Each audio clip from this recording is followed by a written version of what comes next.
زارا کہتی ہے میں نے خالی صحن دیکھ کر پوچھا تمہارے گھر والے کہاں ہے؟ اس نے کہا اندر آؤ میں بتاتا ہوں۔ میں اندر کمرے تک گئی تو کمرے میں دو مرد اور موجود تھے۔ وہ مجھے دیکھ کر ہنسنے لگے۔ ان میں سے ایک نے کہا اس کی قیمت میں تمہیں 3 لاکھ دوں گا۔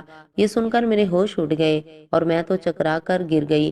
اس سے پہلے کہ وہ مجھے کمرے کے اندر دھکیل کر کمرہ بند کرتا میں نے فوراً اپنا دماغ چلایا اور اظہر کو دھکا دے کر باہر مین گیٹ کی طرف نکل گئی۔ وہ تینوں میرا پیچھا کرنے لگے۔ ابھی غلام محمد اتنی دور نہیں گیا تھا کہ میں نے اسے پکارا۔ اس نے پلٹ کر مجھے دیکھا۔ میں بھاگتے ہوئے اس کے پاس پہنچی۔ میرے پیچھے اس وقت 3 مرد بھاگ رہے تھے۔ اس وقت اندھیرا چھا چکا تھا۔ وہ جگہ بھی سنسان تھی جہاں اظہر نے مجھے بلایا تھا۔ میں غلام محمد کے پیچھے جا کر چھپ گئی۔ تینوں مرد ہم تک پہنچ گئے اور غلام محمد سے کہنے لگے اس لڑکی کو ہمارے حوالے کر دو ورنہ ہم تمہیں جان سے مار دیں گے۔ اس نے جواب دینے کی بجائے مارنا شروع کر دیا۔ بدلے میں وہ لوگ بھی غلام محمد کو مارنے لگے تو کچھ دیر میں لوگوں کا ہجوم آ گیا۔ اللہ کی کرنی یہ ہوئی کہ وہاں سے پولیس گزر رہی تھی۔ پولیس کو دیکھ کر وہ لوگ بھاگنے کی کوشش کر رہے تھے لیکن وہ لوگ پکڑے جا چکے تھے۔ پولیس کب سے ان کی تلاش میں تھی اور یہ لوگ لڑکیوں کو اپنی محبت کے جال میں پھنسا کر آگے بھیج دیتے تھے۔ اللہ تعالیٰ نے مجھے بچا لیا۔ غلام محمد کے ہونٹوں کے پاس زخم ہو چکا تھا۔ پہلی بار مجھے اس کے زخم دیکھ کر دکھ ہوا۔ وہ مجھے بس اسٹاپ لے گیا۔ میں اس سے نظریں ملانے کے قابل نہ تھی۔ وہ ان پڑھ ہو کر بھی باظرف نکلا۔ مجھے اپنا آپ اس کے سامنے چھوٹا سا لگنے لگا۔ وہ مجھ سے پوچھنے لگا زارا کہاں جانا چاہتی ہو؟ وہ اپنے والدین کے پاس گیا۔ میں نے کہا کہ میں آپ کے ساتھ جانا چاہتی ہوں۔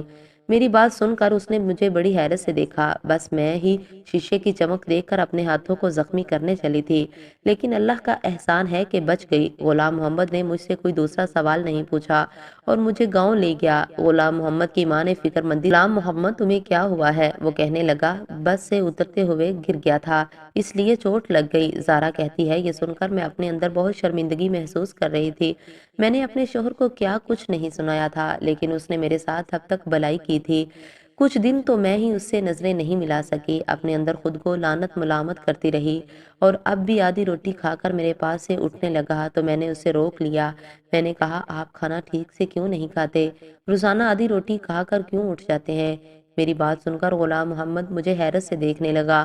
اٹھ کر نہیں گیا، کھانا کھانے لگا۔ اندر سے طرح ٹوٹ چکی تھی اس لیے میں چاہتی تھی کہ مجھے خود سے معاف کر دے لیکن وہ چپ تھا۔ دن رات وہ میرے کمرے میں آتا جاتا۔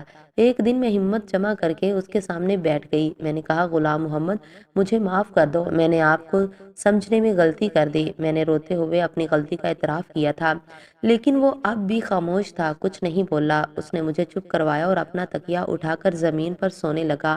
میں نے کہا آپ کی جگہ یہاں نہیں ہے، آپ سو جائیں۔ میں جانتی ہوں کہ میری غلطی چھوٹی نہیں ہے، بہت بڑی ہے۔ میں نے آپ کا دل بہت دکھایا ہے لیکن آپ نے ابھی تک اپنا اعلیٰ ظرف مجھے دکھایا۔ ہو سکے تو مجھے معاف کر کے مجھے سینے سے لگا لے۔ لیکن نہ جانے کیوں وہ مجھے ٹک ٹکی باندھ کر دیکھ رہا تھا۔ اس کی خاموشی مجھ سے دیکھی نہیں جا رہی تھی۔ زارا کہتی ہے کہ میں نے کہا غلام محمد کچھ تو کہو، آپ جو بھی ہو مجھے ڈانٹ دو، مجھے اپنا غصہ مجھ پر نکال دو لیکن مجھے معاف کر دو۔ میں منت سماجت پر اتر آئی۔ ہماری شادی کو 6 مہینے گزر چکے تھے۔ شادی کے بعد اس نے میرے لیے جو چپ کا تالا غلام محمد نے اپنے ہونٹوں پہ لگایا، میری منت سماجت رونا دھونا بھی کام نہ آیا۔ زارا آگے بتاتی ہے کہ صبح کو کچھ کاغذات اس نے میرے ہاتھ پکڑا دیے، مجھ پر تو جیسے آسمان گر پڑا ہو۔ میں نے غلام محمد کے سامنے منت سماجت کی، اس کے سامنے رونے لگی۔ غلام محمد کہنے لگا تم پڑھی لکھی ہو، اسے پڑھ کر اس پر سائن کر دینا۔ یہ کہہ کر وہ کمرے سے باہر نکل گیا کہ آدمی کے دل سے اتر جانے کے بعد عورت اپنی غلطی پر چاہے جتنی بھی معافی مانگ لے اسے وہ عزت نہیں ملتی۔ شاید شوہر سب کچھ برداشت کر لیتا ہے، بس دوسرا مرد برداشت نہیں کر سکتا۔ زارا کہتی ہے کہ میں کاغذ ہاتھوں میں لے کر پھوٹ پھوٹ کر روتی رہی۔ میرے اندر اتنی ہمت نہ ہوئی کہ کاغذ پڑھ سکوں۔ میں نے سوچ لیا تھا کہ رات کو غلام محمد کے پاؤں پکڑ کر معافی مانگ لوں گی تاکہ طلاق نہ لوں۔ رات کو جب وہ کمرے میں آیا میں اس کے پاؤں کے پاس بیٹھ کر گر گڑا کر اس سے معافی مانگنے لگی۔ اس نے مجھے دونوں بازوؤں سے پکڑ کر اٹھا کر کھڑا کیا اور کہنے لگا اگر تم وہ کاغذ پڑھ لیتی تو یوں نہ روتی، وہ طلاق نامہ نہیں ہے۔ پھر غلام محمد نے دراز سے وہ کاغذ نکال کر میرے ہاتھ میں پکڑا دیا۔ میں نے آنسو صاف کر کے وہ کاغذ پڑھے تو دیکھا کہ وہ زمین کے کاغذات تھے۔ جہاں وہ کھیتی کرتا تھا۔ اپنے حصے کی ساری زمین وہ میرے نام کر رہا تھا۔ میں نے حیرت بھری نظروں سے اسے دیکھا۔ جب وہ سب کچھ اپنا مجھے کیوں سونپ رہا تھا؟ میں نے کہا، غلام محمد، یہ سب میرے نام کیوں کر رہے ہو؟ وہ کہنے لگا، اس لیے کہ تم میری بیوی ہو۔ میں کل شہر جا رہا ہوں، کچھ دن بعد لوٹوں گا۔ غلام محمد نے میرے لاکھ منع کرنے کے بعد کاغذ پر سائن کروا لیے۔ اگلے دن وہ شہر چلا گیا۔ 4 دن میں نے بڑی بے صبری سے اس کا انتظار کیا۔ وہ واپس آیا لیکن گھر میں شور مچ گیا۔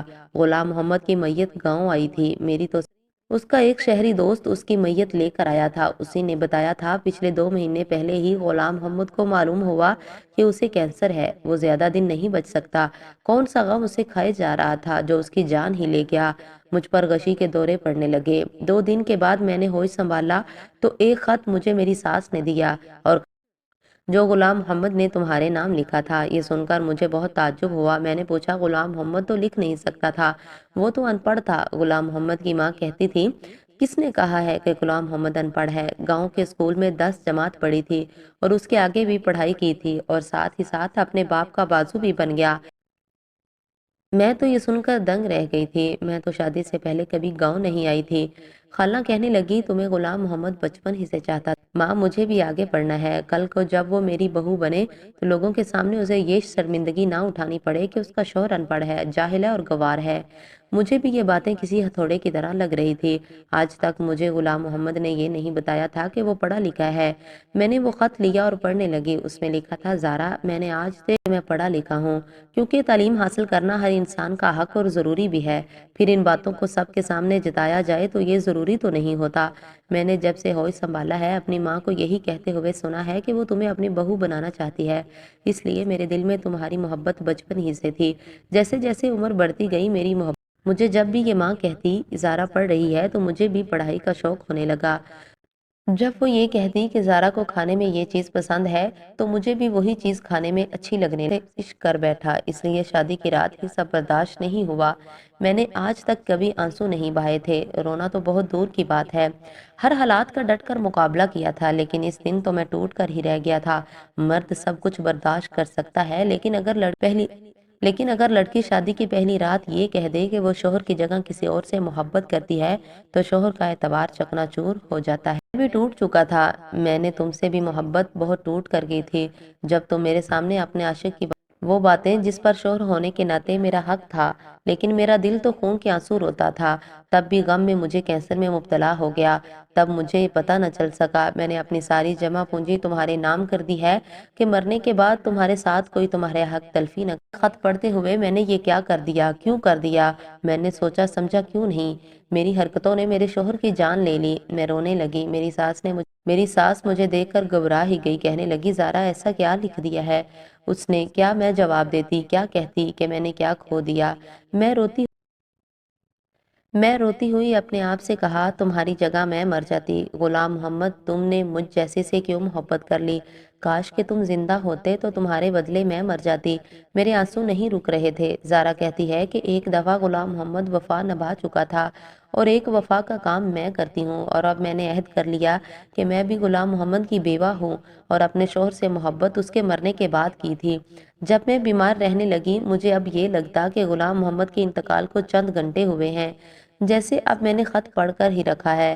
میرا زخم آج بھی ہرا ہے، میرے دکھ میں کبھی کمی نہیں آ سکی۔ میری درخواست ہے، جو بھی لڑکی تعلیم کے سر پر سوار کر لیتی ہے اور اپنے ان پڑھ شوہر کو حقارت کی نظر سے دیکھتی ہے، وہ اپنے شوہر کی قدر کریں۔ جتنا مخلص وہ آپ سے ہے، کوئی سڑک چاپ عاشق نہیں ہو سکتا۔